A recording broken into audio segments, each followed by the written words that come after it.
Good evening, councillors. Can I please ask guys to do prayers?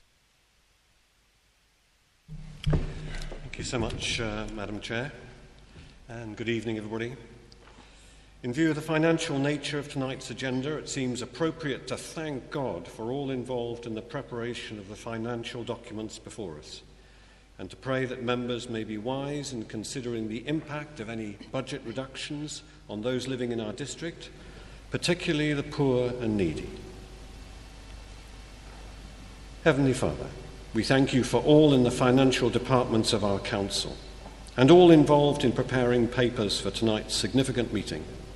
We thank you for their diligence and their hard work and their attention to detail, and we pray that we may all exercise the greatest wisdom and care in discussing and voting on these matters, having always in mind our calling to work for the good of all, and especially for those who are most in need in our communities. We pray in Jesus' name. Amen. Lord of all, we pray for any members of our council or members of their families who are unwell, who are sad, or who are grieving. Sustain and bear them up, we pray, and cause them to draw strength from you, the light of the world, in the midst of their darkness. In Jesus' name we pray. Amen. Thank you. Please be seated.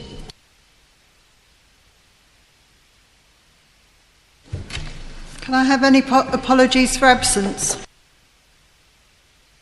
Thank you, Madam Chairman. I've had apologies for absence from Councillor J. Brown, Councillor Callender, Councillor Talbot and Councillor Stevenson. Thank you. Minutes of the last meeting of the council. Are they a true record? Everybody agree? Agreed. Thank you. Item 4, declarations of interest. 5, announcements by the Chairman of the Council. Can I just thank everybody who helped or attended the civic service, and everybody who again helped and attended the Pride of Tendring, especially the staff. Both were really good days. Thank you to everyone. Also, I spoke to Michael Talbot's wife just before I came out tonight, and he had his operation at 10 o'clock this morning. He was sitting up in bed with the choice of chicken korma or soup for tea. I think he settled for a cup of tea and toast, but she said he was doing very well. He didn't have full anaesthetic. He had one of the spinal blocks, so he was recovering nicely. Thank you. That's all I've got. Item 6, announcements by the Chief Executive. Thank you, Madam Chairman.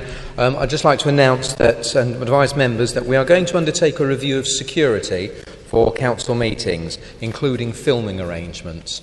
As we know that there was the legislation changed on what could be filming arrangements for council meetings. However, we are going to look at that, and we're also going to developing a protocol for public attendance at council meetings to help the public who are attending in terms of what they can and cannot do, and also as a matter of courtesy. I think, Madam Chairman, that Councillor Stock would also like to make a statement in relation to this. Thank you. Thank you, Madam Chairman. Yes, I wanted just to say a couple of words about what happened at the last council meeting. I won't dwell on the individual concern, more about the behaviours that were demonstrated and exhibited, which I think pretty much everyone in this council found to be completely abhorrent and unacceptable. We live in a fabulous democracy in this country. In my opinion, it's the best one in the world. We've got the right of freedom of speech, the right to peaceful protest, the right to all sorts of democratic engagements, as exhibited by the fact that we have these public meetings where people can come in, they can film us, record us, etc. But those freedoms can be abused, and frankly they were at the last meeting, to the point that members felt intimidated and uncomfortable, and it was very unpleasant experience. And it has brought to mind, unfortunately, the fact that our security arrangements here are completely relaxed to the point of there being, frankly, no security at all. And sadly, I suspect those days are probably behind us. We probably are going to have to bring in some kind of security, because somebody could wander in here carrying anything and doing anything they want, as was sort of demonstrated by the individual last week. It's difficult to talk about that without talking about that, Madam Chairman, if you appreciate what I'm saying, other than to say that, in my entire time as a councillor, I've seen lots of things. We've had lots of robust exchanges, and when I say robust, I do mean quite unpleasant at times, but we've never had anything as fundamentally uncivilised as interrupting prayers and deliberately interrupting a minute's silence for a deceased councillor. Completely and utterly abhorrent and unacceptable. And designed to intimidate, designed to scare, designed, dare I say it, to terrorise, quite frankly, and, probably effective. And, there is democracy at work in this building tonight and every time we meet as a council. We cannot be making decisions when we are fearful for our personal safety or protection, for the protection and safety of members of the public, and for officers and staff who also have to attend these meetings. So I welcome the fact that the Chief Executive has announced there's going to be a review of security. I'd ask all members to engage with that process, and if you've got any ideas or thoughts, please come forward, because I'm sure there'll be lots of good ideas from across the chamber from all members. I've had lots of emails, and I've spoken to lots of councillors right across the council, and I think we're all, singing from the same hymn sheet on this, and I welcome that, but we are going to have to look at it. Thank you, Madam Chairman.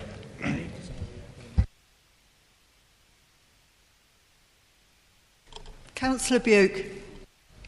Madam Chairman, the sound system is not good here tonight. It sounds a bit as though it's been rigged up for a pantomime on the stage rather than one off it. Can anything be done to improve it, please?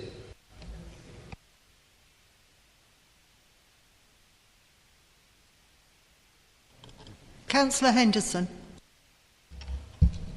Thank you, Madam Chair. And can I support those comments from the leader here tonight? As someone who has, over the past years, possibly been in situations where you have to be guarded for your security as a politician, and I know that right from the top to the bottom now, politicians are, councillors are being, I think we were being advised as county councillors a short while ago about our own security when we were possibly doing surgeries or visits in places, and I don't think it would be a bad idea for this review not just to cover the situation on public meetings, but the situation just making councillors more aware of situations that they could possibly get themselves into. Some of us do house visits, some of us do surgeries, and it's just highlighting the fact that a situation could happen, and it doesn't matter what level of it is in politics. It's the unfortunate times we're in. We want to be accessible. We want people to be able to speak to us at any time and deal with their problems at any time. But there are individuals we know out there, and like I said, there's been some difficult moments, I think, in my past when I've done surgeries here in Clacton, when we used to do them. They do arise, and I just think we all ought to be aware of these situations can occur. And I think that episode the other week, the other month, did bring it home to us that we do need to sort of look at the security and the boundaries, actually, and I'm not saying this to any members of the public here now, but there's no, whether it be, I'm not talking about a concrete boundary, but there needs to be boundaries where public know that they cannot cross when there's meetings or of this kind, formal meetings going on. I think that should be included in any review. Thank you. Councillor Scott. Yes, Chairman, I agree with the previous two comments. Perhaps it may be an idea to extend security up at our other meetings that the public attend, like planning, the local plan and licensing. Because when I used to chair the planning committee, we had some contentious plan applications that came in when I was chair of planning many years ago, and we had people that were quite vocal and physically came up to the tables and point their fingers at the councillors and being abusive and rude to councillors at planning. So we really have to consider meetings where there are serious meetings like planning, licensing and local plan, and where general public are there. Perhaps, I don't know whether maybe a good idea, but at my parish council we have guidance on or how meetings are run at my parish council, when people can speak, when people can't speak, and the directions of the parish council meeting. It may be a good idea if that was repeated maybe for here, so members of the public do want to come in and listen to what happens here at TDC and listen to their representatives, how they vote, what they say, and representing their wards, whether it's the west in the district or the east of the district or north or south, but some guidance on what the public can and can't do. I don't want to stop people filming, and I don't want to stop people not having a say or protesting, but I think you need to seriously think about things along those lines. Thank you. Councillor Bray. Thank you, Chair. Just to echo what's been said already, wholly agree with the idea security does need reviewing. Perhaps we got a bit of a wake-up call the week before last in some ways, because as the Leader of the Council said, our security is such that we just assume everything will be okay, and perhaps we shouldn't do that. I'm a relatively new councillor, as are many of us here, so I don't have the benefit of knowing that those things don't normally happen, but I'm not surprised to hear that they don't. I believe it's vital that the public can come in and listen to what it is we say and what it is we do. It's absolutely vital. It's part of democracy. But at the same time, none of us should feel in any way intimidated. We should be allowed to go ahead and do what we do in the right way and the way we believe possible. So 100% support. Thank you. Councillor Broderick. Thank you, Madam Chairman. Again, support everything that's been said. Fortunately, I wasn't here. I'm very pleased I wasn't now.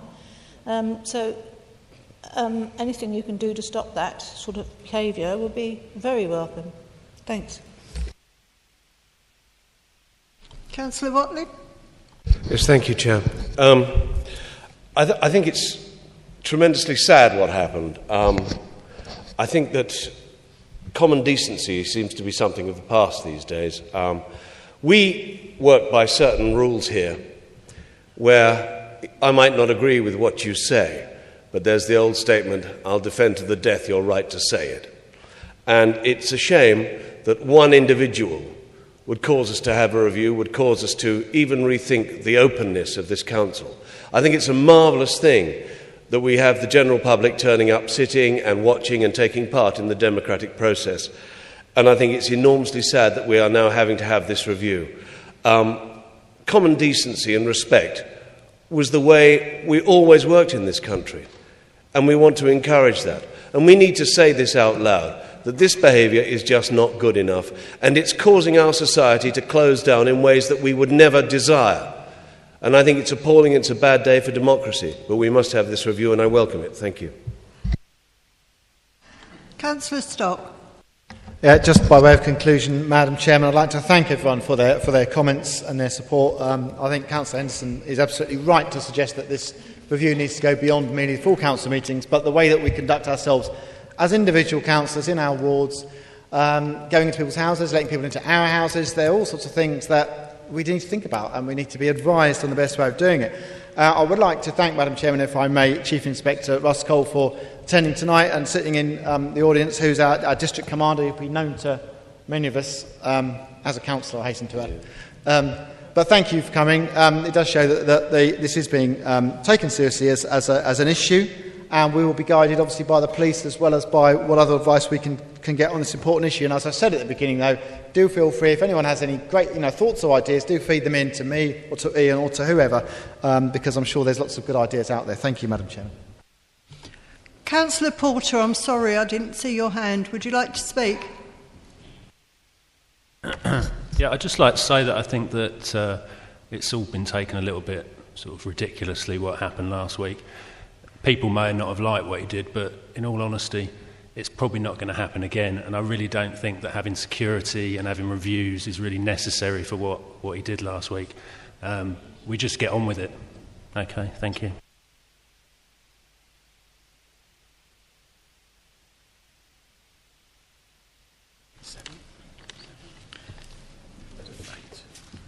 Councillor Stock, have you got anything else? under your statements? No? Right, item 8, statements by members of the Cabinet. There are none. Item 9, report of the Cabinet, executive proposals, General Fund, Budget and Council Tax 2017-18, pages 9 to 150. Madam Chairman, the recommendation is on page 9. At the bottom of page 9, going on to page 10, I would like to move that as written, Madam Chairman, and if it's okay with you, I'll speak to it. So, Madam Chairman, when I stood here 12 months ago and introduced the 2016-17 budget, I explained how it had been the toughest budget in many, many recent years. But this budget for 2017-18 has been even tougher, and following the government's 4-year funding offer, there will be no let-up in the need to find savings right through to 2019-20. And even then, whilst I'm sure many people will be hoping that things will start to get better after 2019-20, with the introduction of the 100% business rates retention approach, I think it will be safe for us all to remain cynical and assume that our funding position is not going to get any easier. History would suggest that it is quite likely that government will be considering devolving further burdens down to local authorities, but not backing them up with the right level of funding, which was the trick we all remember they did with the local council tax support scheme. Chairman, our underlying principle in past years when making savings has always been to protect frontline services. So our focus has been on working more efficiently and reducing our staffing and overhead costs alongside modest changes to service delivery. We have taken £12 million out of the budget over the last few years, and I am extremely proud that the impact on frontline services has been minimal. £12 million out of the budget with little or no impact on services. But, Madam Chairman, however, given the scale of savings required over the next 2 years and beyond, this line is becoming increasingly difficult to hold. In fact, to be frank, it's going to be impossible. Chairman, it was interesting to see that there were no responses to the budget consultation exercise we undertook this year. It set out 2 simple questions, one of which was, have you any specific ideas about how the Council can save money and protect services? Then please let us know. We received no responses to that consultation. And of course, it is worth reminding ourselves that even if we have been inundated with positive responses and ideas, it is still the responsibility of my Cabinet to put forward any actual budget reductions, wherever the original idea may come from. But we do all need to help shape what this Council will look like over the next few years and what services our residents, businesses and visitors want from us. We may all have different ideas about how to do this, but let's put them on the table, as it is so important that we set out what the foundations of this Council will be, as at the end of the day we are only the current trustees or custodians of the Council for a limited period of time, and we want to make sure we set our stall out now to build on over the next 5-10 years and onwards. Chairman, I'm always torn between an emotional response to the budget reductions needed and a hard-headed approach that we need to maintain. I've recently seen comments where people criticise us for the budget reductions we're proposing, such as the closure of some public conveniences. And I totally understand people's frustration, but this has to be aimed, quite frankly, at the government and not this Council. I would love us to be in a position where we do not have to make any further budget reductions, but we're not living in that world. So the question I would always have for people when they criticise us for the tough decisions we need to make is what are the savings that they would put forward instead? We simply cannot protect everything we currently provide to our residents, businesses and visitors. I would always welcome any suggestions for how we can balance the budget, regardless of who proposes it. If it's a good idea, it's a good idea, and therefore one we can explore further. So turning to the budget for 2017-18, Madam Chairman, the budget presented to members tonight continues to be built on strong foundations, as has been the case in recent years. We would all agree that raising additional income instead of reducing services is a logical place to work from. We mentioned self-sufficiency during each budget cycle, and this year's 2017-18 is no different. We need to build our council tax and business rates income over the coming years. Although this will take time, it will ensure that it limits budget reductions elsewhere, and working without the black cloud of the annual revenue support grant announcement will of course be welcomed. So with this firmly in mind, we have to put money into the long-term financial stability of the Council, as this will provide future generations with a Council that can still deliver quality services to local people. The money we have set aside from New Homes Bonus aims to achieve this. broadband, garden communities, regeneration in Jaywick, along with events like the air show and women's cycle tour, all have one thing at their hearts: building an economy and therefore strengthening our local business and council tax base. I recall discussions in connection with economic studies a few years ago where it was suggested that as a district we needed to grow our way out of historically low economic performance. You could say that this is stating the obvious, but a stronger local economy will be delivered through housing and business growth, which need to go hand in hand. Although housing growth will always present a very difficult political challenge for all of us, it does make economic sense. However, as I've said in the past, it is about the right growth in the right area, as similarly to being custodians of this council, we are also stewards of our fantastic district, which forms the basis of the legacy we will all leave behind. With this in mind, I am pleased that we are bold enough to be key member players in the Garden Community Project, and I applaud all councillors in this chamber for the massive support that you gave it at our meeting back in November. We are all aware of the infrastructure requirements when there is housing growth, and we know people are concerned that if you grow your housing numbers, you need the infrastructure around it. This is exactly what lies at the centre of the Garden Community Principles, and it will provide a good quality environment for those who will work and live there. Although it is a very long-term project that will span a number of administrations here at Tendring District Council, it will provide additional income from council tax and business rates as part of the council's overall drive towards self-sufficiency. We could take a really short-term view based on the short democratic cycle, but we've chosen not to. And that is why, Madam Chairman, there's an additional £2 million being set aside to support this project. Although some councils may think that a project of that scale is enough to be getting on with, we're looking to do even more.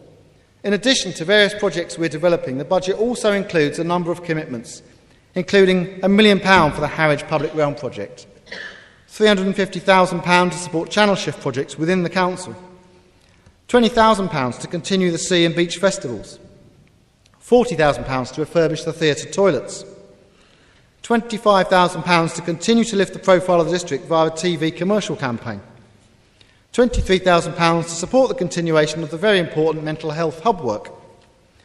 These are in addition to the investment in the office transformation project, with £1.16 million set aside to fund it, and £70,000 to be spent on public conveniences across the district as part of an overall package which will include the closure of some facilities. Whilst we can make decisions around investments, we can't take our eye off emerging cost pressures. The budget recognises a number of these, such as £220,000 for remedial works to the cliff retaining wall along Marine Parade West in Clacton, which is a significant amount of money that we've had to find within a very difficult budget round. And it is also worth highlighting cost pressures within our supply chains. A good example of this is the waste, recycling and street cleansing contracts. At a total cost of £4.3 million, these account for a significant element of our overall budget. Given their size, it is logical to think that it would be a good place to see what savings may be possible to achieve from this area of the Council's budget. However, on recent investigation, it quickly became apparent that our suppliers and contractors are experiencing their own cost pressures, such as the living wage, pensions, apprenticeship levy, to name but a few. Such costs all feed through to us as the final customer and compound the challenge of identifying budget reductions. It could well be possible that the Council has to reduce a service just to keep costs the same in future. If that was the case, then we will need to look elsewhere in the budget for savings. I really hope that people do understand the real financial challenges we face, rather than think we're just going around suggesting reductions to services because we want to. Identifying budget reductions is not an option or choice that we've made, but a financial necessity, just as would be the case if we all experienced the same reduction in income in our own domestic lives. We cannot keep spending money that is no longer coming in. As I've said before, Madam Chairman, I would always urge those who initially and perhaps instinctively oppose the options and ideas we've put forward to just take a moment to appreciate the difficult financial job the Council is continually faced with. I think it is fair to say that a lot more people in the government know now who we are as a council and as an organisation, and where we are for all the right reasons. We have built a reputation for being a confident and can-do council, which is definitely being recognised at Whitehall. As we have highlighted before, most of our residents see a council tax bill for an amount in excess of £1,000 a year. You could argue that our residents should not care about where this funding goes, as it is all within the public sector. But we must make it clear whenever we can that only a very small percentage is received by this council. Let's never forget that no private sector organisation can boast of doing what we do, That is to deliver such a diverse range of services to such a diverse range of customers, all for an average council tax amount of just £3 a week. Chairman, in terms of looking towards 2018-19 and beyond, I generally want to work with as many members and other stakeholders as possible. We may all have different political backgrounds and outlooks, but as mentioned earlier, we are simply the current custodians and stewards of this council and district, and only by working together can we secure the best possible future for this council and for everyone who lives, works or visits the district. And it will take all of us and the people who fill our seats in the future to keep shaping the district and the council which serves for the good of all, pro bono omnium, as it says up there somewhere. Not up there, actually. That's a bad example. Take that down. And one final word, Chairman, before I sit down. When discussing the details of a budget, we don't often talk about our reserves, except perhaps when an amendment is proposed to dip into them. And I just wanted to mention one example of why we do need reserves, healthy reserves, and indeed why our Chief Financial Officer has a legal obligation to ensure that they are sufficient. Just a few weeks ago, everyone will remember, hundreds of our residents were evacuated to safety as their homes faced the imminent threat of being flooded by the sea. Luckily, the sea didn't come over the wall, but it did back in 1953, and we all know that it will again at some time. We just don't know when exactly. When that event happens, we all hope and pray that the emergency procedures that were put into operation last month will again prove effective and get everyone to safety. But if the sea does come in, it will destroy homes. It will leave many of our residents homeless, maybe dozens, maybe hundreds, maybe thousands, we don't know. And it will be our duty as the Housing Authority to find accommodation for those people, and it will cost a lot of money, and we will need to dip into our reserves. And hopefully those reserves will be sufficient. Chairman, this is a confident, constructive and optimistic budget despite the national backdrop of unprecedented cuts to local government. But this council strives to be creative, innovative and positive no matter what, and we will continue to deliver for our residents and improve and enhance this amazing district for the good of all. Chairman, I commend this budget to the council. Well done. Thank you.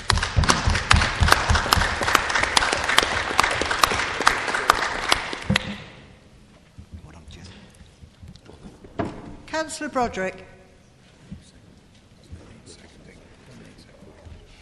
No, I checked that one out.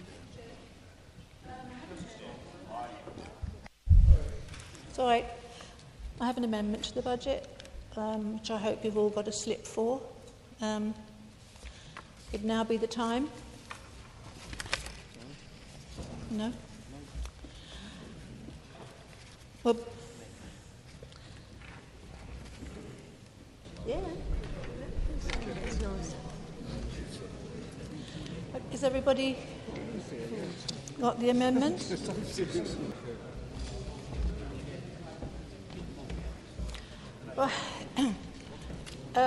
Well, it doesn't seem, it's unbelievable that it doesn't seem a year ago that I was standing making another amendment. The slips you have, I would like to just amend a bit again. The 150,000, if you could scrub that out, that part out, and replace it with the content, the content amount that's left, and the rest is as read.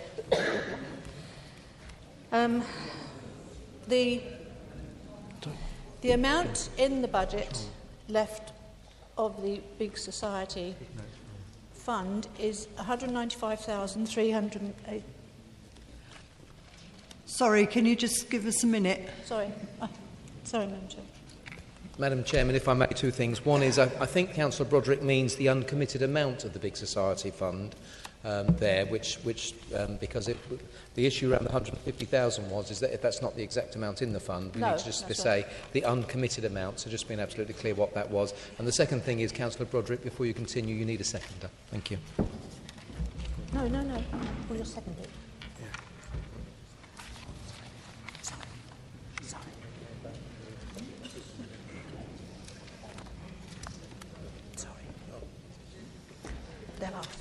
Councillor Broderick, would you like to continue? We've got a seconder, Councillor Bray. Oh, all right. The amount, as I said, is 195,380 in the Big Society Fund, which has been very successful. But I'd just like to amend, or try and amend it again, which with something that would empower every single one of us to have a say in this budget. To have it divided what's left between all 60 of us. To allow all 60 members who know their wards, know their areas, and could even join with other wards and other councillors and other things in the district to fund something in their district which they know they would need. At the present, just 10 of our number make this selection for us.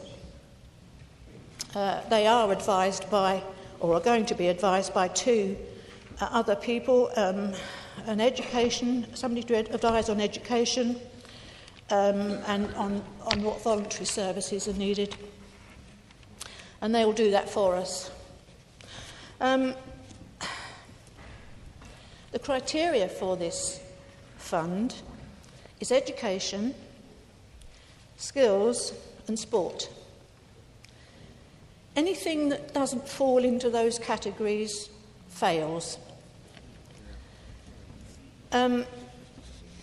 These categories leave out 2 very large, important parts of our community.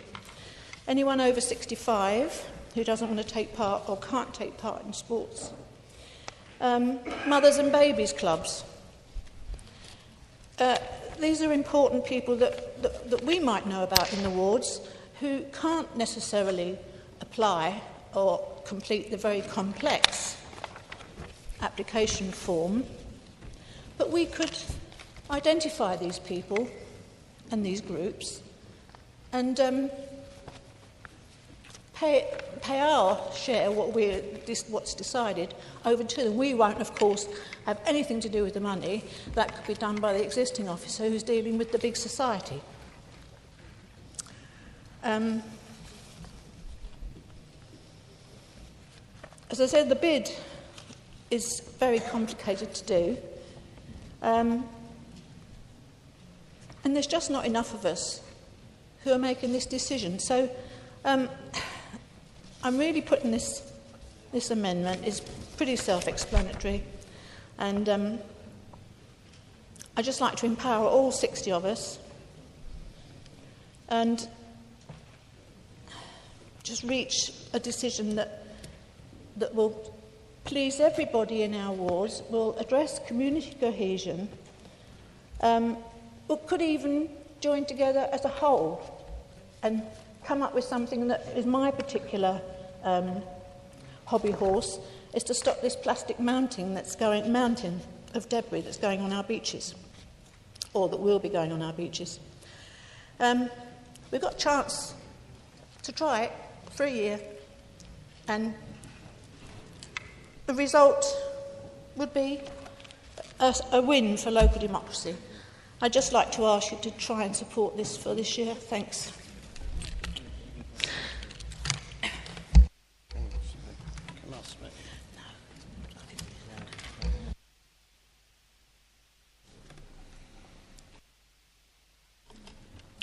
Councillor Bray, did you want to speak? Thank you. Very quickly, Madam Chairman, I think, as Councillor Broderick says, this speaks for itself. We did discuss it at the last budget, and there were many opinions given, all of which were relevant, and there is a case for leaving it as it is. I also think there is a case for splitting it equally between 60 councillors. We have 60 wards filled with 60 groups of people, all of whom vote, all of whom pay their council tax, and all of whom should reasonably expect to see some benefit from this scheme. By lumping it into one pot, it's inevitable that some areas, be they rich, be they poor, be they otherwise, do not see the benefit of this scheme, and that to me just doesn't seem fair. Everybody puts into the pot. It should be equal for everybody to see out of the pot. That's my feeling. That's why I've seconded this. Thank you, Madam Chair. Councillor Scott. Thank you, Chairman. I was speaking to my colleague, Councillor Bukier, about that, and I noticed that it had been removed. And as one of the members that sits on the Big Society Committee, we have a range of groups across our district who fill a form in.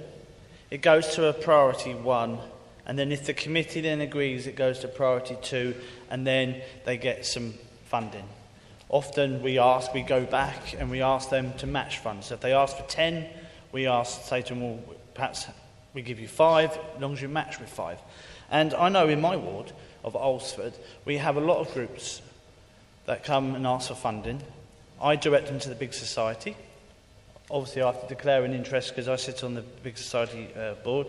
And that I have to say, this Big Society fund was one of the best things that our local authority has done.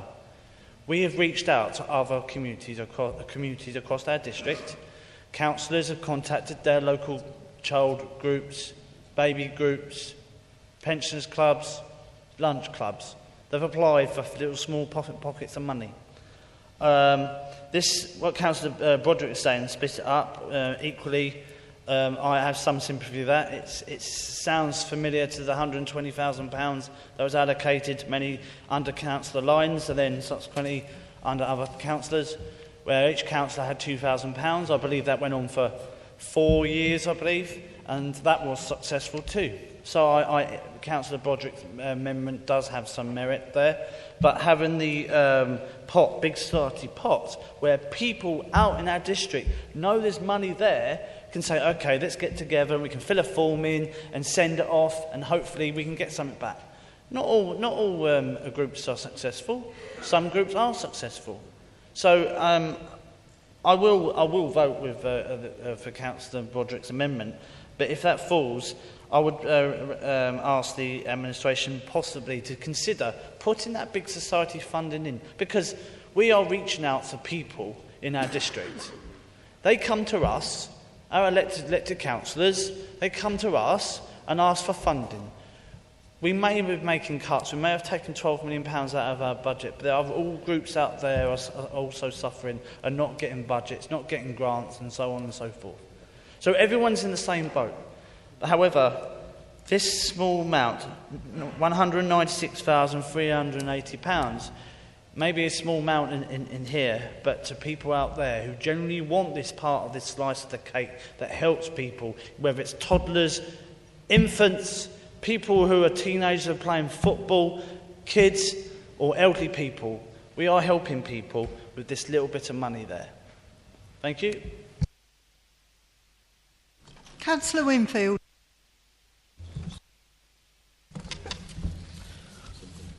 Thank you, Chairman. I do believe that all the local councillors know in their wards who needs a little help. For example, boxing clubs, women's clubs, men's clubs, football clubs, rugby, cricket, Heart Foundation, local halls. All these things make the local community a true and lovely place to live in. That's why I fully support this motion. Thank you. Councillor Guglielmi. Thank you, Madam Chairman. I've got to admit, I do applaud Councillor Broderick for the tenacity that keeps coming up year after year, so well done. The Big Society Fund was set up for the main purpose to help everybody around the district. In many cases, the funding that's been given from the Big Society has attracted 10 times the £1 that we put in. We've put £1, the other projects have brought in 10 times as much. There is already some committed schemes where Councillor Broderick sat on the other evening, on the 30th of January, that we committed quite a few schemes to the stage 2. So what do we do with those schemes? We turn around to them and say, sorry, we changed our mind. We decided to give it to all the councillors, so we can't support you any longer. What's left in the Big Society Fund, I would very much like to see helping societies, clubs, as Councillor Winfield said, to remain and survive in the next few years. I would like to see used as a legacy to our various organisations that we have in the district that do a huge amount of work. We had the private tendering the other night here, and that really celebrates what the people in the community do. And this I would like to think supports the work of the communities. The other evening we approved, there was 2 village halls in there was 2 different organisations, there was another teen talk which do have fantastic work with, not just in Harwich but in Clacton, with all the problem teenagers. Now, if we gave £2,000, that's what it would work out, to each councillors, that would cease completely. What the Big Society has done has brought in the best value ever to this council. It was set up with the meaning to help communities, and that's done. So, Madam Chairman, I don't think I will be supporting this amendment, and I will be voting against it.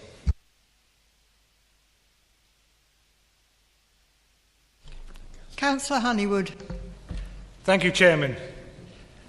I was a member of this council when councillors did have individual pots of money they can spend. I've also been a member of this council when we've had the Big Society Fund. The Big Society Fund is open for all councillors to work with groups to get money. I've done it myself. I can think of 2 offhand where I've worked with the groups to get them, before the Big Society, to get the money they need. And the money that they've been given is more than a councillor's single pot. I can't see why any councillor can't work within that process, because it works. Personally, I am against councillors receiving money that they can spend on their own pet projects in their own area. There's no need for that. The Society Fund is there and it works.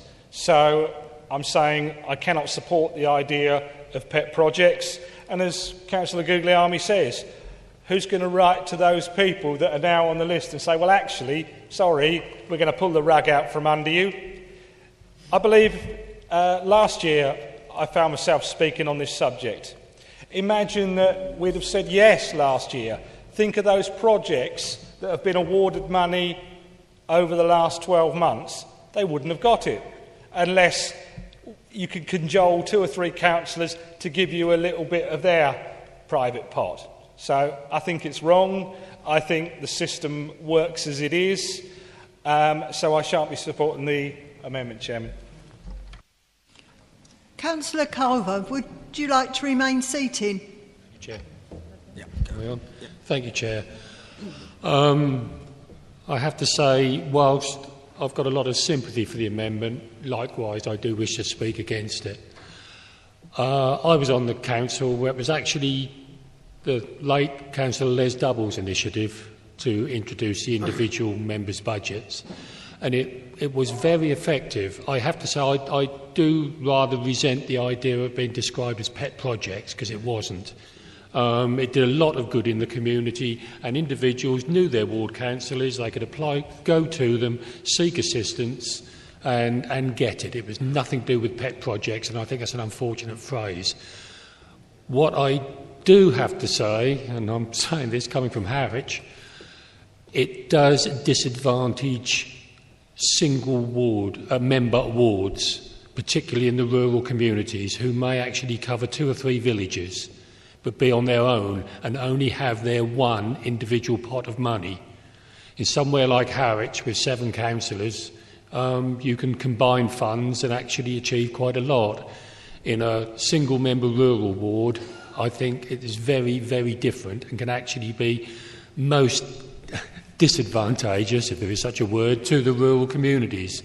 So, looking at it overall, I think this is a system that works very well if in effect it is operating in addition to a central pot, but I don't think at this moment in time it would work well exclusively without an additional central pot. So on that basis I personally will not support the amendment.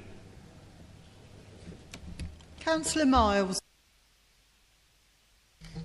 Thank you, Chairman. I haven't been familiar with the scheme that Councillor Broderick has referred to. However, I do feel that the scheme that has been implemented by this district council since I've been a councillor 6 years has worked incredibly well. And I've seen some really good projects coming out of the the fact that they've got the volume of money has been able to influence, if you like, a greater standard of project coming forward. However, I experienced difficulties last year with a group that had got hold of my contact details, a very, very worthy group of youth people, weren't actually operating from my ward. I explained to them about contacting their ward councillor, etc. And in the end, my leader very, very kindly agreed to pick this up on my behalf. I wouldn't like to see something like that lost in the process. And I do feel that for lots of voluntary groups who are doing some incredibly worthy work out there with our young people and elderly alike, they don't necessarily have the know-how or the skill to be able to write the bid. So I would ask respectfully that perhaps we ensure that there is somebody in the authority. I mean, I'm willing to if it was for my ward, but I haven't got any expertise in writing bids either. But I would pester officers, I'd be quite assertive and ask officers for assistance.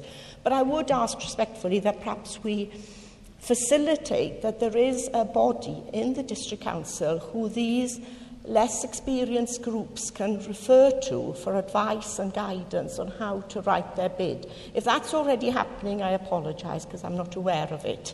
But I do think that the current scheme is very successful, has developed some really good projects in the district, and it would be sad to forget that, whereas a small sum of money wouldn't have the effect, the benefits that the large amounts has. Thank you. Councillor Jo Henderson. Thank you. I won't be supporting this amendment. I actually sit on the Big Society as a committee member, and I would like to come back to Dilith because Jill Burden is so helpful to all of the groups. We're so lucky to have an officer like her. She will assist them, she will advise them, and, we couldn't have anybody better doing that job. The groups that come forward, there's help there. Anyone can apply, any single one of us can apply, and we can put things forward. I tell groups to apply, some do, some don't, but you would get that regardless. I don't think it's right, that we have just got a couple of £1,000 on a one-off thing. It's not going to be year on year, and it's not going to make the impact, and so many groups will lose out. So I won't be supporting this. Councillor Steady. Thank you, Chair. I tend to agree with Councillor Gary. In its day, the £2,000 scheme was probably ahead of its time. It was very good. But we've moved on. We're in a different place now. And I think it's got to be a case of covering as many options as we possibly can. And it's a case of evolution and not revolution. So I won't be supporting the amendment. Councillor Watling. Thank you, Chair. Yes, Councillor Steady just said roughly what I was going to say. But just to add to that slightly, in its day, it was a terrific scheme, and I enjoyed it hugely. And I was able to help our local cricket club take on some younger members and provide facilities. And there were bits and pieces that Councillor Turner and I, as a two-member ward, were able to do very usefully with our £2,000 pot of money that we had each in our town at the time. And this was tremendous. And after a few years, I'm not saying that this money was ever spent unwisely, but it was never spent unwisely. But what started to happen is you start thinking, now what can I spend my pot on this year? Now, going through the system that we have now, where it goes through a committee, and it can be from anywhere within the district, makes absolute sense to me, because then you can focus these monies in the right place. And what started to happen is that I was looking around my town, desperately finding something to spend my monies on that year, because I had it in the pot, and the time was running out, and there was a time limit on it, and you had to get the form in. And actually, I thought, although we never spent it badly, I thought that sometimes this could be a bad thing. So therefore, running it through the committee that Councillor Scott's on, I think is a very good idea. And we've got a good system right now, and I wouldn't change it. Thank you. Councillor Broderick, would you? Thank you, Chair. I've tried to keep track of everything everyone said.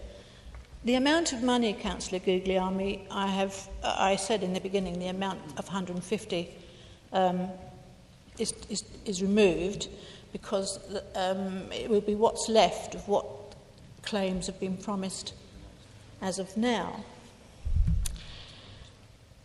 The money is the same, so what's happening, and what I obviously haven't got across, is those of us who haven't got town and parish councils, like Clacton, the major, 40% of tendering, can't match fund, as Councillor Honeywood has suggested. They haven't got the money. And there is the same amount of money. So it's obvious that if you're all happy with what's been going on, some, for example, £30,000 to resurface a car park because it's next to a playing field. If you can tell me that that's fair, well, I don't know, I can't believe it. As for Jill Burden, she is an excellent officer, a lot of expertise, does help us a great deal, but there is only 10 of us making the decision for 60. It isn't enough. She can still use her expertise advising us on whatever is left divided between us. I'm asking for it for a year. It's not a lot, it's worth a try, and it was only tried for a very short time, I think 2 years, very short time. 3 years, was it?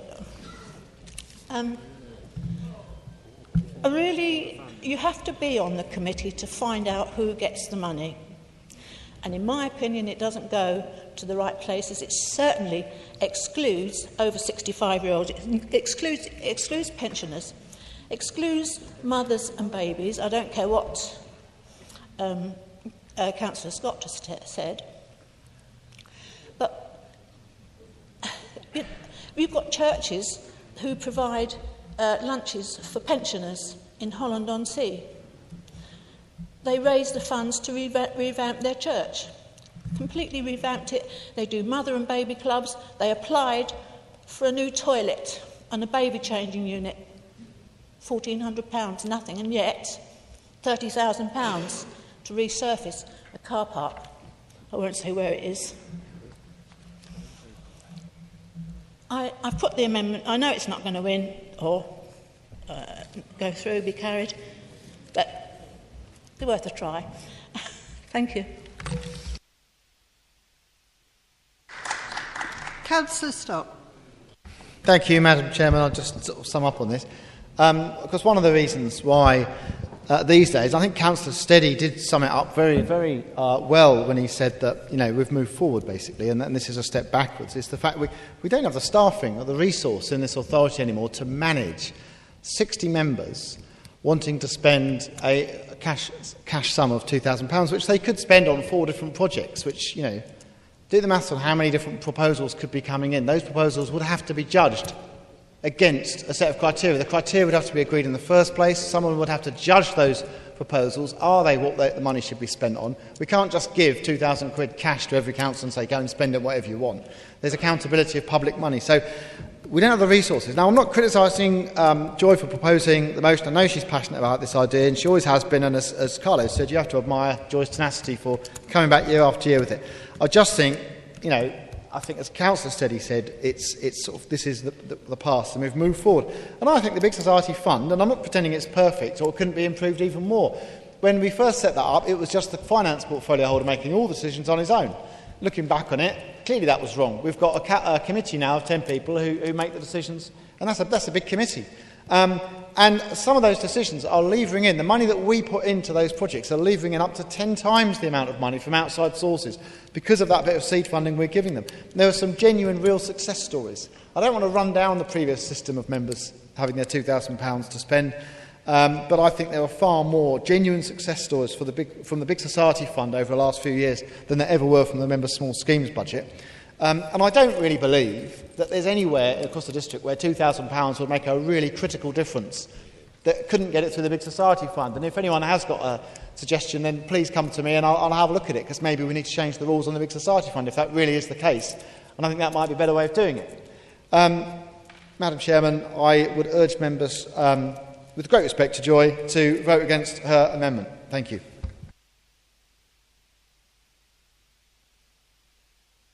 Thank you. Madam Chairman, can I just remind all members that votes on the budget are all named votes, and including amendments. That's now a legislative requirement. So I'll be reading out the name of each councillor. Can you please say clearly whether you are for, against or abstain to the amendment? We are talking about the amendment as Councillor Broderick has put forward. This is the vote on the amendment as to whether this should be on the addition to the budget as per your papers before you. So this is to the amendment only.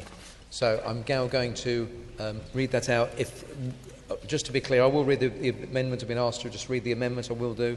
That the uncommitted amount of the Big Society funding be allocated in equal amounts to each councillor, all 60, for them to identify and sanction support to deserving causes in their wards, in neighbouring wards even joining with other councillors to fund a general community project. The key aim being to empower all 60 councillors to make the decision for their wards rather than a committee of 10.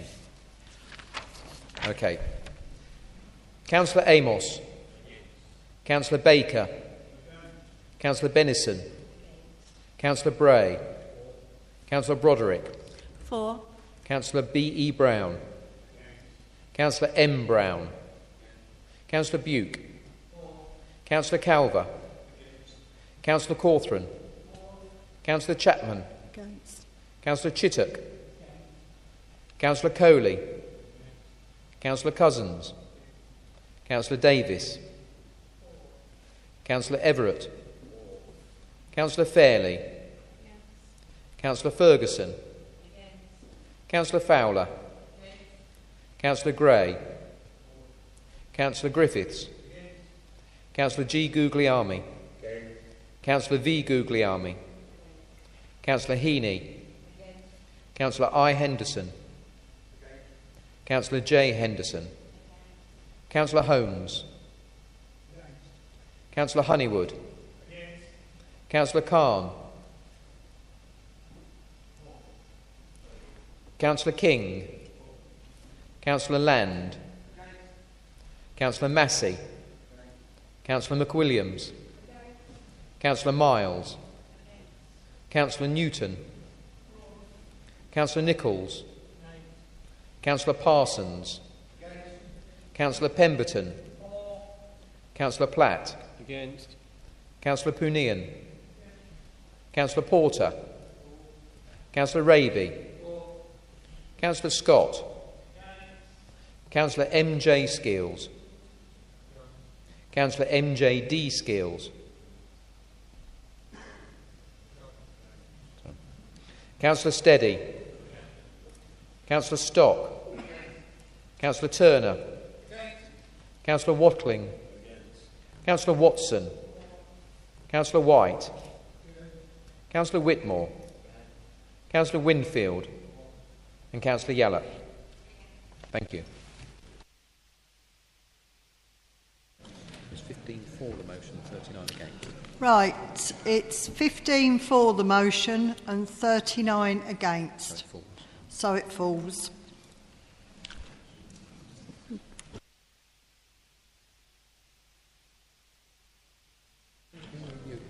Councillor Henderson. Thank you, Madam Chair, and I rise to speak on the substantive motion on this year's budget. In doing so, I think we need to recognise the situation that this local government's in, as well as every other government up and down this country, whatever level it is.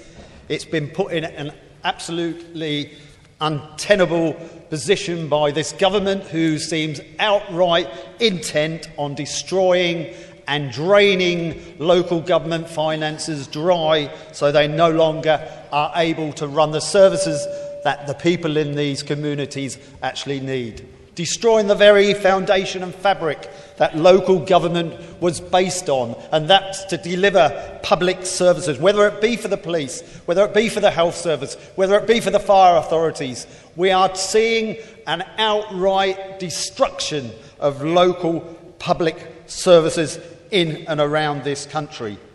And you couldn't make it up either here in this chamber as well. Because one minute we're being asked by the government to actually make savings, freezing council tax. We're trying to make it not hard for local residents. The next minute, they drain our finances and then they tell us we can now start increasing council tax because we're in such a position that we're now having to raise money for failure because we're still losing services as well as actually cutting funds. What a ridiculous situation to be in. And the leader said it himself, and I hope members of the public out there are listening to this today. Take your anger out on the government. Well, you can take your anger out next May, because that's when you can show the government that you are absolutely disgusted and fed up with their cuts in public services. Apart from that, we know there's no alternative at the moment. We will be supporting this budget. We do acknowledge that this administration has at last acknowledged that they should not have made those cuts in those early years. We're now seeing a hole in our local finances which we will never fill again because they made cheap political points by cutting it by 0.5% year on year. And we're now seeing life being made very difficult throughout this council. Looking ahead, the leader's actually said, and he's right, we need to actually be supporting local business here in Tendring. We need to also be encouraging more business into Tendring. We also need to be encouraging those developments because that's the only way this council will survive when we go down to business rate retention. We will need to survive through self-financing to make sure we create our own growth within Tendring. So I'm pleased, and that's another reason why we will be supporting this budget, because we see the support still in there for the SMEs, support for present SMEs and future SMEs. We see the support for growth for the Harwich Public Realm Works, house building in Jaywick, women's cycle tour, additional contribution to 100% broadband. All of these things will help create that growth. But that's where we will end things there, because we know that this is the calm before the storm. We've already had the hints from the leader that we are going to see more drastic cuts coming to the residents of Tendring. So beware, councillors, and be ready, because you will need to challenge it. And I don't care about us working together. If members opposite had the guts, they would go to their government and tell them enough's enough, you cannot cut any more finance to local government. So I will not be standing side by side with Tories and helping them make further and further cuts. And I will draw this red line from the Labour group here, because I've heard suggestions of it, that we are going to be looking at the Caros scheme, a scheme that helps voluntary sectors out there all around the district, community centres, sports groups and everything else. We will fight tooth and nail to protect that scheme, because the more and more pressure, the less and less finance, the more and more pressure there will be on the voluntary sector to actually deliver the services that local government are not delivering at the moment. So we will fight tooth and nail to make sure we preserve that Caros scheme. There are concerns. I've got just one quick concern about the governance here in this chamber. We have got a corporate scrutiny now sitting down with the policy makers, actually helping them look for areas where we can make further cuts. That's wrong, and I'll say this to the monitoring officer. Where do we as backbenchers go if we want to call an issue in after you've made a decision, if the decision makers are the ones who are going to be sitting at the table who we're asking us to reconsider that decision? You are taking away a scrutiny and governance role for us backbenchers here for the future. But yes, I will say we will be supporting the budget here tonight. It has got growth in there, but we will be holding our breath and waiting for those further cuts, and we will challenge them, as we rightly should. Councillor Bray. Thank you, Chair. First of all, the signalling from behind me, I agree with a great deal of it. The comments made by the councillor behind me regarding council tax rises I've actually lived long enough to remember how that happened under previous governments, so I'm not sure they're in too great a position to criticise that. I stood here last year, however, and I supported the budget. I said at the time that I believed that we'd done the best we could in the circumstances we were in. I stand here today looking at a very similar set of circumstances with yet more cuts, and we are promised more to come. We can't go on like this. And what galls me most is that members opposite wring their hands and say it's terrible what the government are doing. But let us not forget that 27 of you represent now the same colours as that government. Presumably, therefore, you voted for that government. Presumably, you read their manifesto, so presumably you knew that they fully intended to implement these cuts. It is very difficult, therefore, for you to claim no responsibility. Let me be clear. I think the officers who put together the budget this year have done the very best that they possibly could with what they had. I really do. I think those involved has done as good a job as possible. I think it was my nan who said you can't make a silk purse out of a pig's ear. Well, you started with a pig's ear, and the government were kind enough to lend you a bent needle with which to do your sewing. And as is all too often the case when you start with a pig's ear, you finish with a pig's ear. It's not good enough. The people of this district, the people of every district, deserve better than this. Last year I asked our administration councillors, particularly those of the government colours, to do all they could to try and slow down the rate of cuts, or perhaps stop the rate of cuts, so that the councils of this country, this council in particular, could have a chance to draw breath and make proper provision for the difficult times we're facing. I have seen no evidence of that being done. If it has been done, you have my apologies, but it is not clear. Therefore, whilst I agree that we probably could not have done any better with what we got, I personally believe that by supporting this government, I would effectively be supporting the government cuts, and I will not do that. Therefore, I will be voting against this budget, and I do that with a heavy heart, but I will. It is not a vote against this council or what this council is doing. It is a vote against what this council is being made to suffer by the masters of those who are in charge of it. Thank you. Councillor Parsons.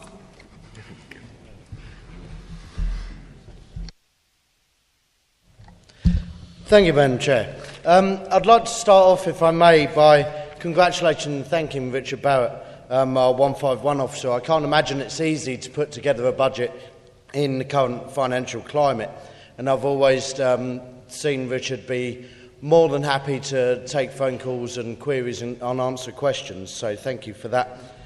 However, it is extremely disappointing that we are in this situation to begin with. At this point, I'd like to say how refreshing it is to see the Leader of the Council denouncing and criticising the Tory government in a recent Gazette article. This inspired me to learn more about the people who are imposing these cuts upon us. So one night I had a brief look at the Conservative manifesto for 2015. And during my skim read, I noticed in big bold letters the following quote: "To eliminate the deficit, we must continue to cut wasteful spending and make government more efficient, effective and accountable." Now allow me to translate what that actually means.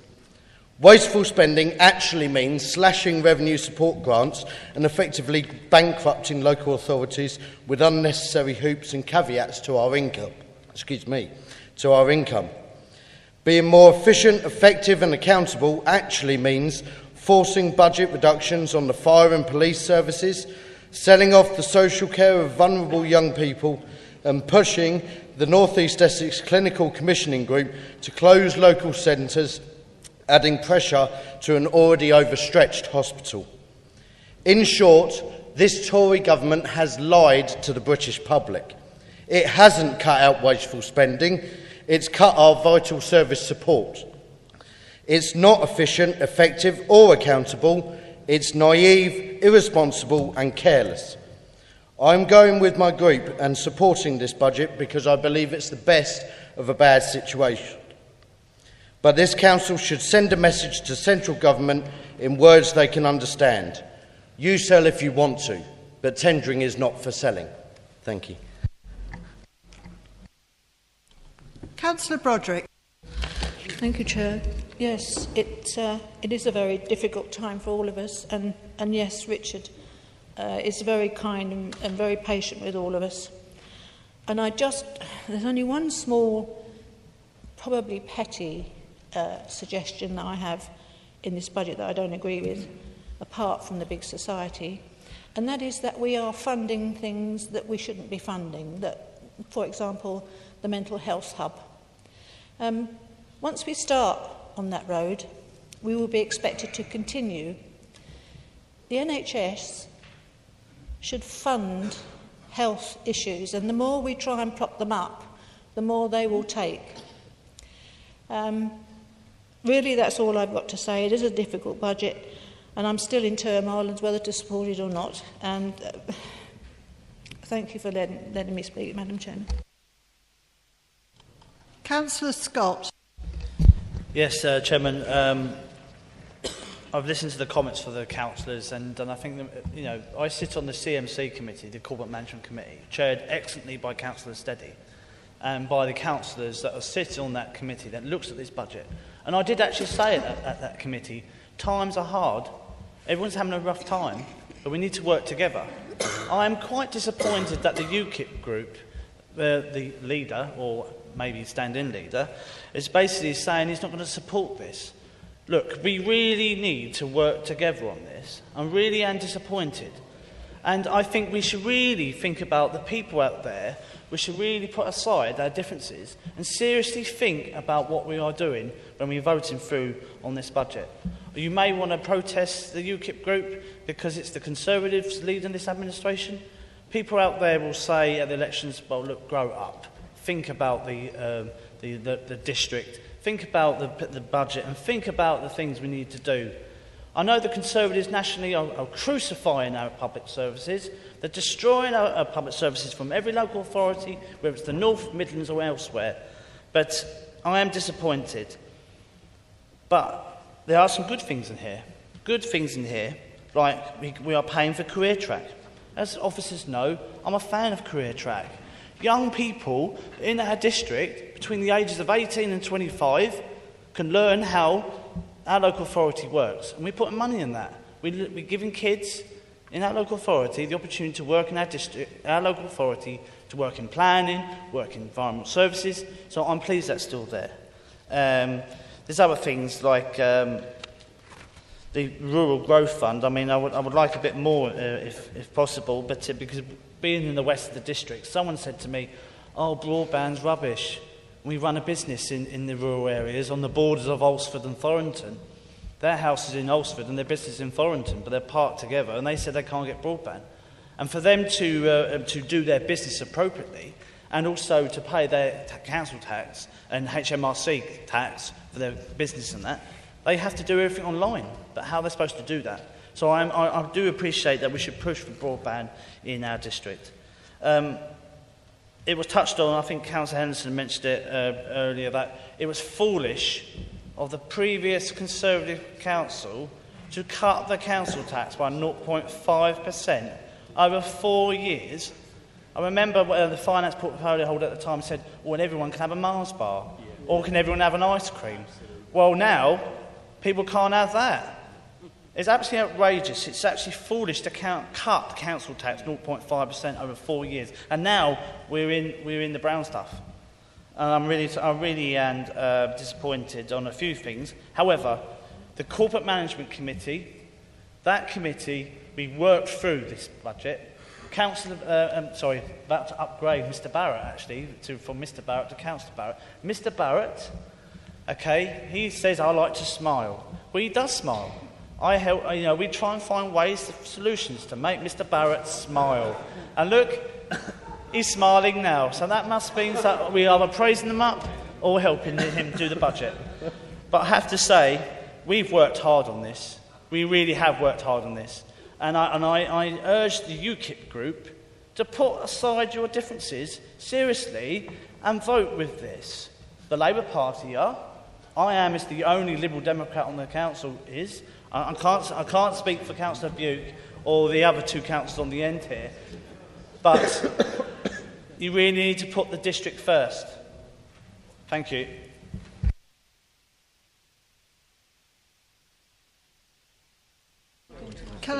There's a point of clarification from Councillor Bray. Thank you, Madam Chair. Just for the clarification of members, I am neither the UKIP... Sorry, my apologies again. For the clarification for members, I am neither UKIP leader nor am I group leader for this evening. The deputy leader has assumed the leader's position. That is Councillor Everett. Thank you. Councillor Steady. Thank you, Chair. That in actual fact just shows you, Councillor Bray, it's dangerous to presume or assume, because we all assumed that you were the leader. So at times it is dangerous. Going back to what I said before, we're in a different place. And we've moved on. Taking on Ivan's comments about the corporate management and scrutiny. We're doing things differently, and you've got to embrace it. Probably a better president of the United States once said, there's nothing to fear but fear itself. And we've got to embrace that. So therefore I'm happy to see Councillor Parsons, who's just given it a strong opinion, is going to join the CMC and be part of that process. Welcome. Councillor Guglielmi. Yes, thank you, Madam Chairman. It's all a bit of déjà vu, this, isn't it? Bash the government, bash the fire, bash the police, all these cuts here. I think sometimes people forget why we are in this situation. And I know some people will hate to be reminded why we're having to deal with what we have to deal in front of us. But really, and I will not dwell on that, because that's not what we're here for. We're here to manage the funds of this council, how we're going to meet our expenditures and our roles and our responsibilities for next year. We set up some working parties to look and investigate where the savings could be identified. And I see very few people from that opposite side of the chamber that took up that offer that my predecessor made to them and worked together to look for better ways of operational. We have made a big decision by deciding that Wheelie will not be a part of the council that we will be working in. We've made a decision that we will be transferring most of the work here, consolidated the work in the town hall. The Wheelie's future has been a really big contentious debate within our group as well. A lot of people doesn't want to see Wheelie to be closed down, but we're having to, because we've got to cut our cloth to suit our suit. And really, the working parties, if some of my colleagues had taken the offer, they could have understood how difficult it was for the waste contract to be managed. And I do pay homage to my colleague, Councillor Turner, when he took a huge amount of awful offensive stick at the time when the contract was introduced. Now, thanks to his hard work and the work of officers that worked with him on this, we have got a contract that is costing Viola money. We have got a contract that, if we had not come out like we did, we would be now costing twice as much as it was costing us. So well done for securing such a good deal to the council, and that no savings were identified within the working party. There was nothing to be found, and as we heard before from the leader, it will be just by standing still, we will be costing us the same amount of money. What I would like to see this council do is to invest in enlarge our property portfolio, where we can generate some revenue streams. And that's really the way to go about our business. We've got a very good treasury management, which brings back a very good, sensible rate of return. I would like to see some of that money to be used to increase our property portfolio, to create some very much needed income, like some councils are doing up and down the country. there are councils there that are completely reliant on their revenue from properties, and so that's the point that other councils should be looking at. The budget has got two legal requirements: one, to ensure that the reserves are fit for purpose and they're there to meet some calamities, as the leader alluded to before. The other really important requirement is that the estimates are robust and they're measured against the risk framework, and those have all been done. So that's the kind of thing we really need to concentrate on what we got in front of us. It's very easy to stray off to see what the nasty old government has done, but we've got to work with it unless we roll up our sleeves and work together in the next couple of years, because they're going to be very challenging, as Councillor Enders said.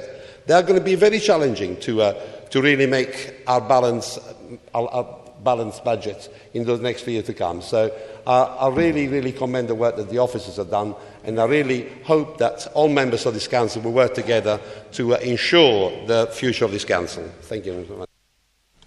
Councillor Culver. Thank you, Madam Chair. I actually really just want to question the points made by Councillor Steady, but before I do, Councillor Guglielmi has just suggested that people in this chamber have been bashing the police and the fire brigade. That is completely untrue. Nobody in this chamber, I believe on either side of the floor, has offered any word of criticism about the police or the fire brigade, and I do not believe anybody in this chamber, and I hasten to add this chamber, would. So I do feel that those comments were unfortunate. In regard to the point that Councillor Steady was making, I think everybody would applaud individual councillors for assisting in trying to assist the officers or the administration with working up schemes and projects.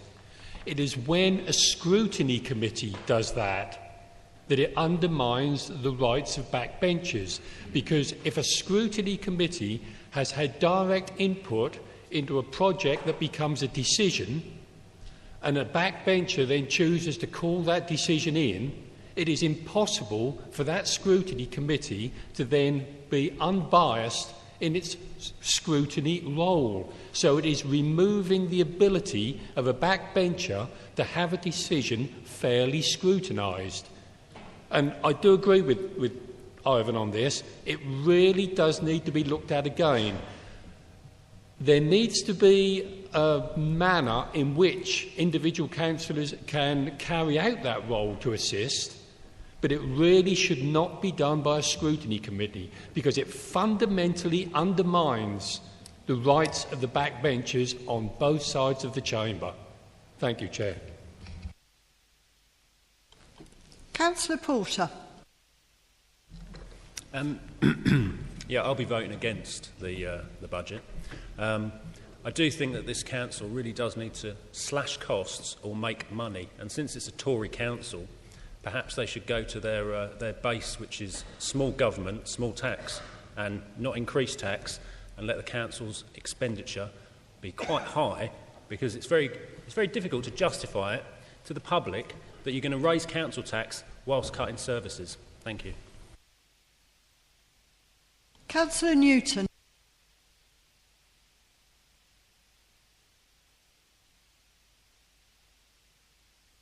I would actually like to see the leader of the council to believe that charity begins at home. And I would like to think that in preparation for the reductions we're going to see, he might like to match Councillor Guglielmi and even Councillor Halliday in reducing his cabinet down to 7. That would make a saving that shows we really are thinking about saving money for the district. Thank you. Councillor Everett. Thank you. I've been listening. I've been thinking, perhaps strange sometimes. And I've sort of come to a summary of what I've heard tonight. And what it seems to me is being said is central government, Tory cuts. Local government, Tory cuts. Labour Party supporting Tory cuts. The Liberal Democrats supporting Tory cuts. This is the establishment, isn't it? And what I see tonight is UKIP holding out for the better for the people of Tendring. Thank you.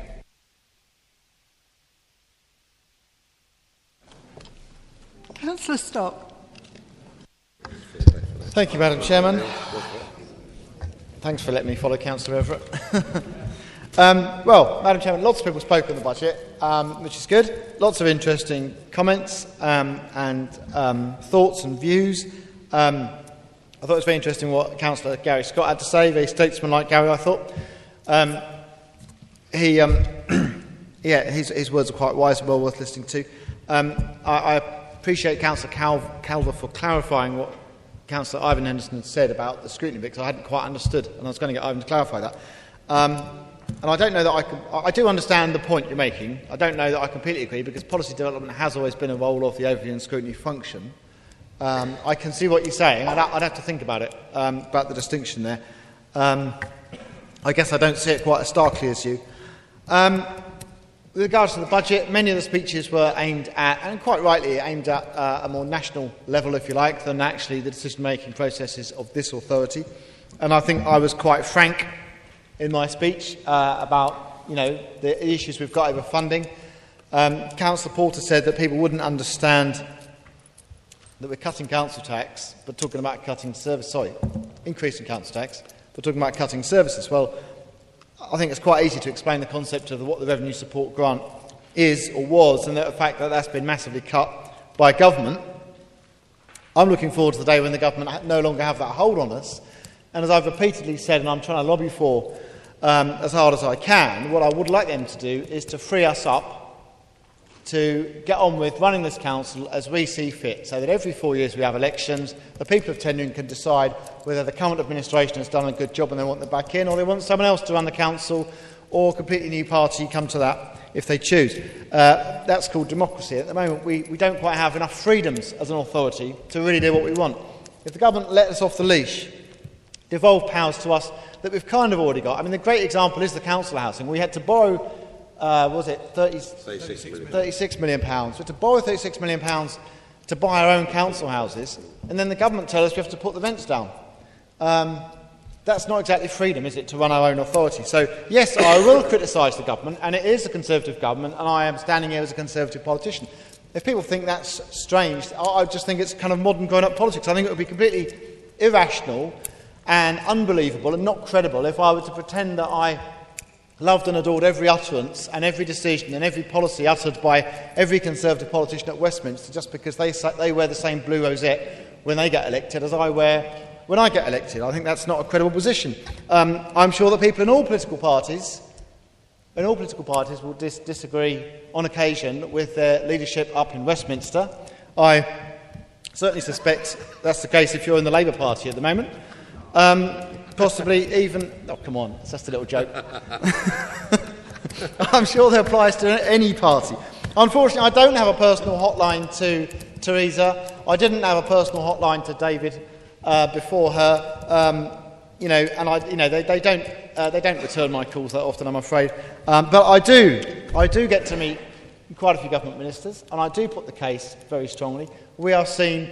As I referred to in my speech, this council is well recognised and well known and understood at Westminster by many government ministers, and in a very positive way. And I'm very, very glad of that. And yes, times are really tight for local government, as Ivan said in his blistering attack on the government.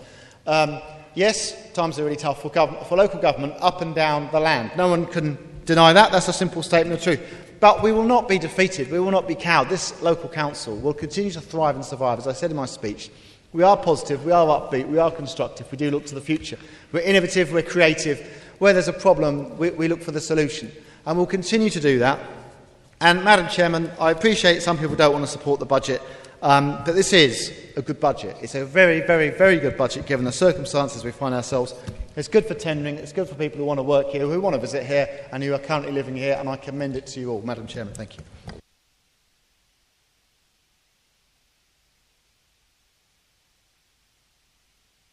Madam Chairman, we're now voting on the substantive motion, which is on bottom of page 9 of your agenda and the top of page 10.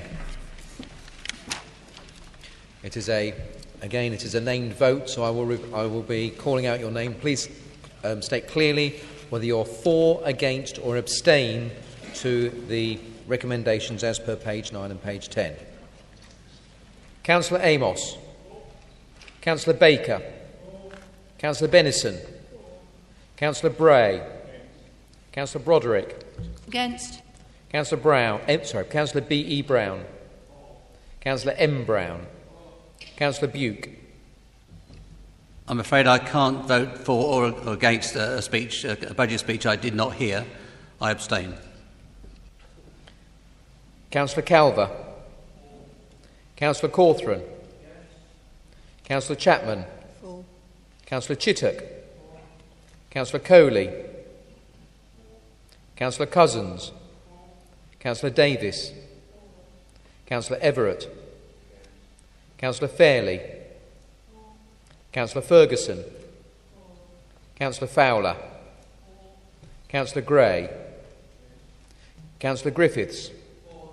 Councillor G. Guglielmi. Councillor V. Guglielmi. Councillor Heaney. Councillor I. Henderson. Councillor J. Henderson. Councillor Holmes. Councillor Honeywood. Councillor Khan. Councillor King. Councillor Land. Councillor Massey. Councillor McWilliams. Councillor Miles. Councillor Newton. Councillor Nichols. Councillor Parsons. Councillor Pemberton. Councillor Platt. Councillor Punian. Councillor Porter. Councillor Raby. Councillor Scott. Councillor M.J. Skeels. Councillor M.J.D. Skeels. Councillor Steady. Councillor Stock. Councillor Turner. Councillor Watling. Councillor Watson. Councillor White. Councillor Whitmore. Councillor Winfield. And Councillor Yallop. Thank you.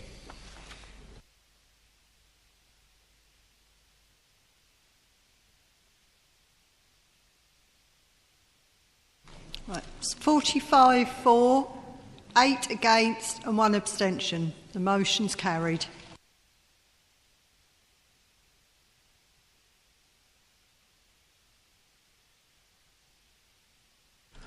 Item 10, reference from Audit Committee, appointment of External Auditor from 2018-19.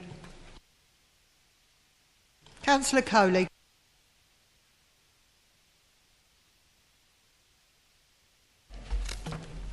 I rise to move the agenda item 10 recommendation, which is that Tendering District Council opts into the appointing person arrangements made by the Public Sector Audit Appointments PSAA for the appointments of external auditors from 2018-19, and that PSAA be informed of the Council's decision by the deadline for responses of the 9th of March.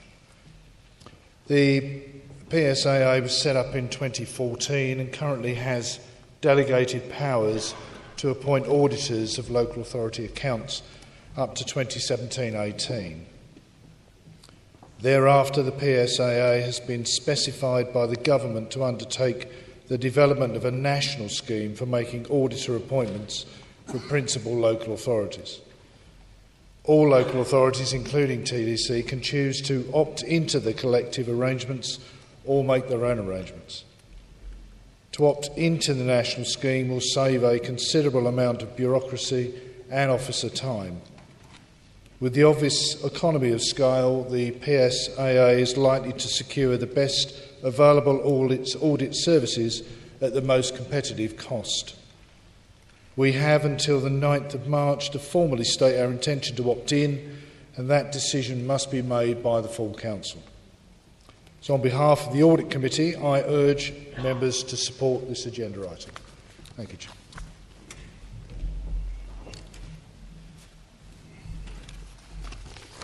Everyone agree? Does anybody not agree? Thank you. Sorry, Joy. One. I want to abstain, please. Okay, thank you. Item 11, report of the Chief Executive, approval of non-attendance at meetings.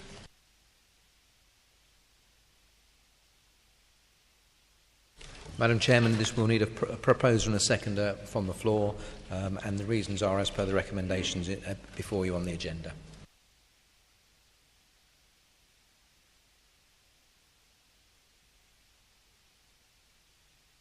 All those in favour? That's agreed. Thank you. Item 12, urgent matters for debate. There are none. And the date of the next meeting of the Council is Tuesday the 28th. Thank you very much. Please be upstanding.